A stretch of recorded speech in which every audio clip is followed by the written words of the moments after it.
Sí, estamos con el general Marco Millasido, secretario nacional de Seguridad, Orden Interno y Defensa Nacional de Fuerza Popular. El general Millasido es considerado un héroe nacional por su lucha contra el terrorismo, pero lo que nos trae aquí es un tema de preocupación y de gran preocupación de los peruanos, tanto en el Perú como en el exterior, los que vivimos en el exterior, sobre lo que es seguridad nacional o la inseguridad que vive el Perú. ¿Qué es lo que plantea Fuerza Popular, general? Saludos, señor Máximo Torres, y un saludo a los seguidores de El Mundo Boston.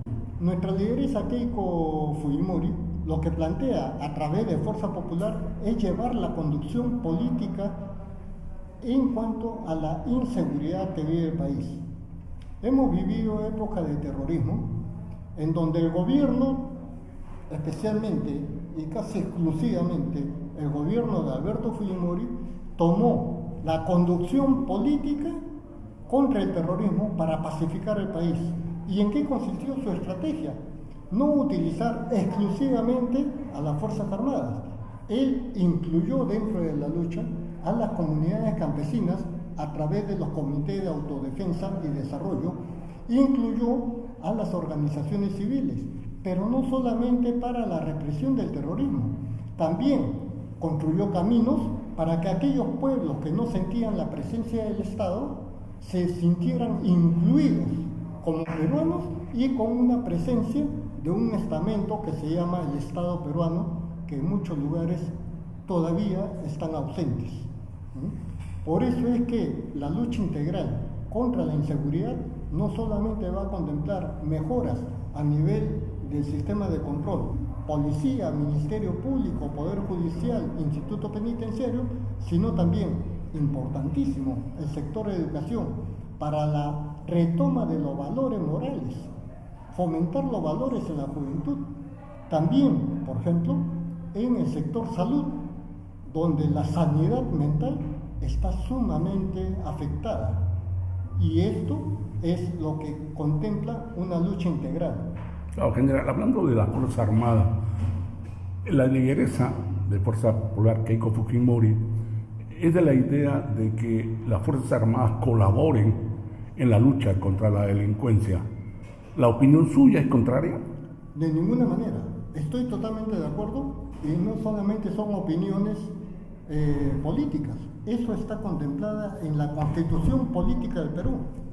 Cuando el orden interno se ve gravemente afectada, concede al presidente de la República la facultad de decretar el estado de emergencia y autorizar la utilización de las Fuerzas Armadas para que colaboren con la Policía Nacional en el mantenimiento del orden interno. Es que las Fuerzas Armadas van a ocupar lugares no de lucha directa contra la criminalidad, sino en la parte preventiva. Por ejemplo, en los puertos, en los establecimientos penales, en lugares de los establecimientos públicos, para que aquellos policías que prestan servicios en estos lugares puedan ser incluidos en la lucha contra la criminalidad. Tenemos en la Policía Nacional mucho personal que está abocado a actividades secundarias. Por eso ella asegura que el 80% del personal policial directamente abocados a la medida de prevención y a las unidades especializadas, que en otras palabras resulta ser la investigación policial del delito cometido. Justo sobre ese campo de la investigación, general, desde la desaparición de la Policía de Investigaciones, da la impresión, parece que ya no hay investigación, o cuando no hay labores de investigación. ¿Cree usted que debería replantearse eso y que de una u otra forma la Policía de Investigaciones, o como se llame, se le dé fuerza en ese sentido? La unificación de la Policía Nacional fue una medida política, pero el error que se cometió era hacer que aquellas tradiciones, aquellas virtudes que cada una de las instituciones tenía, queden en el olvido. Ejemplo, la Guardia Civil, con su lema "El honor es su divisa", era la unidad policial especializada principalmente en los aspectos de prevención y otros de contacto con la ciudadanía. En el caso de la Policía de Investigaciones, a través de la ciencia criminalística, con su lema honor y lealtad, resolvían los casos de delitos. La Guardia Republicana se ocupaba de los establecimientos penales, las fronteras, la seguridad de los establecimientos públicos, pero con su lema honor, lealtad y disciplina. Ellos se sentían mucho más disciplinados que cualquier militar a su costado. Pero estas tradiciones se perdieron e hicieron que el policía se convierta en un policía todista, que sabe de todo, pero no se ocupa de nada en profundidad. Y usted sabe que cualquier ocupación hoy en día necesita de la especialización, necesita que cada quien profundice su conocimiento. Ve usted en la medicina, hay cardiólogos, neurólogos, pediatras, etcétera, y nadie deja de ser menos médico que el otro. Igualmente el policía, tiene que haber un policía criminalista, un policía especializado en prevención, que tome contacto con su comunidad, una policía que realice investigaciones. Por eso en el plan de gobierno se ha notado la potencialización de las comisarías, comunidad básica policial, para fines de prevención, y las unidades especializadas para la investigación de los delitos. ¿Usted cree que debe tratarse de igual forma la delincuencia común como el terrorismo? El fenómeno es diferente, y lo que es peor, la criminalidad del siglo XXI presenta toda una gama con diferentes bandas criminales. Hay organizaciones criminales que están actuando en el país. El país en el siglo XXI se ha convertido en el primer productor de clorhidrato de cocaína. También, en cuanto a la criminalidad, hay una serie de medidas que se deben tomar de manera urgente. Nuestro país vive con una angustia en donde dos grandes delitos, el crimen común, la criminalidad organizada, y también los actos de corrupción. El sicariato, la extorsión. Así es, ¿no? Por ejemplo, criminológicamente hay que estudiar el delito. Y nosotros, si hacemos una comparación entre el delito del siglo XXI con el delito del siglo XX, por ejemplo, en el siglo XX usted podía ir a comerse un pollo a la brasa, un ceviche, la señora podía irse a un salón de belleza y no pasaba nada, ¿no? La criminalidad estaba en otro sector. Hoy en día son frecuentes los asaltos a salones de belleza, de barrio, donde la señora ama de casa común, por hacerse un arreglo, es asaltada.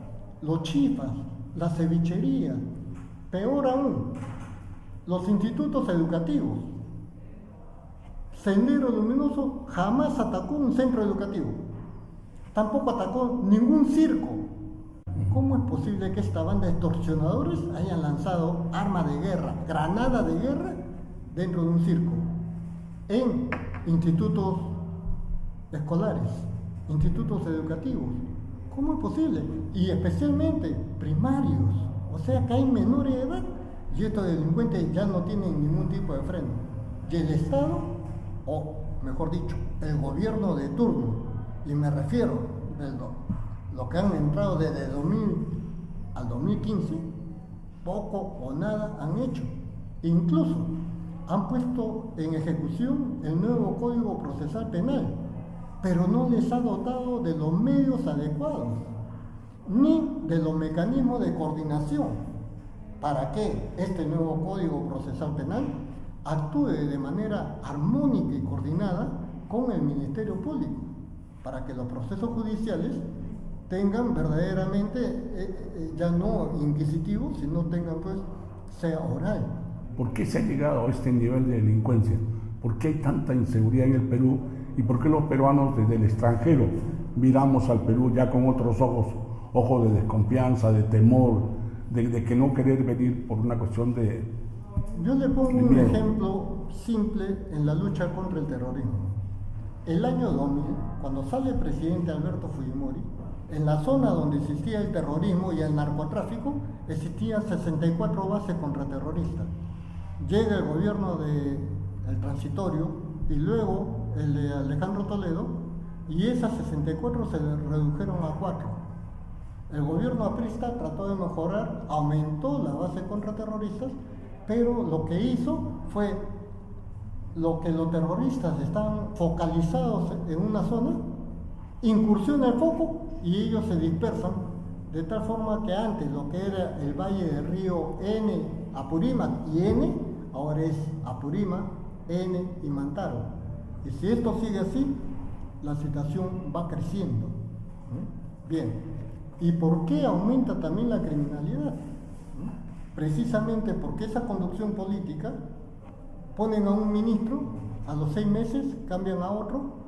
Cada gobierno ha tenido por lo menos 7, 8 ministros del interior en solo 5 años de gobierno. Quiere decir que ninguno de los ministros duró más de un año. Y cuando un ministro es cambiado por otro, es que trata de reformar todo. No hay una política pública criminal. Y la política pública criminal tiene que estar encabezado, tal como le dice Keiko Fujimori, Perú, un país con seguridad y oportunidades. ¿La amenaza del terrorismo existe todavía? Por supuesto que existe. Muchos dicen, no son terroristas, son traficantes de droga. Señor, trafican con la droga para obtener el sostenimiento. Y es más, con ese dinero se está solventando las actividades no violentas, pero políticas, que siguen el pensamiento Gonzalo. Llámese Movadef, llámese Fundet, o cualquier otro nombre que le ponga. Pero en un momento dado, y le doy la demostración, dígame usted, en el mundo, ¿qué organización terrorista cría niños, los utilizan para el empleo de las armas bajo una doctrina maoísta? Y están los campamentos ahí. Los medios de prensa han denunciado ya la existencia de campamentos donde los niños son preparados para lucha en el campo.